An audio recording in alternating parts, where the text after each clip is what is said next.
আপনার টাকা আসে কই থেকে? সারজিৎ হাসানাত, হাসানাত সারজিৎ এরা কিন্তু ছাত্রলীগের কর্মী ছিল, এটা অস্বীকার করার মতো না। বন্যা কবলিত মানুষদের জন্য সেই অর্থের এখন পর্যন্ত আমরা সঠিক কোনো হিসাব আমরা দেখতে পাইনি। বন্যায় ক্ষতিগ্রস্ত হওয়া মানুষের জন্য পিএসসিতে কোটি কোটি টাকা জমা হয়েছে, কিন্তু সেই সব টাকা সার্জিস আলম ও হাসানাত আব্দুল্লাহ নিজেদের জন্য আত্মসাৎ করছে।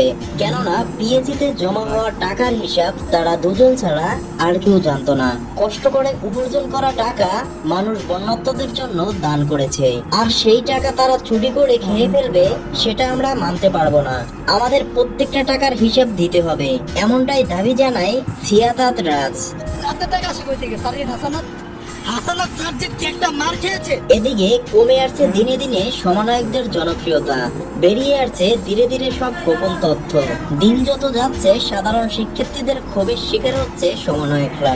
এছাড়াও শিক্ষার্থীরা জানান, বন্যার্তদের জন্য জনগণের দেওয়া টাকা সমন্বয়করা নিয়ে মত বিনিময় সভার নামে দেশের বিভিন্ন স্থানে ট্যুর দিচ্ছে।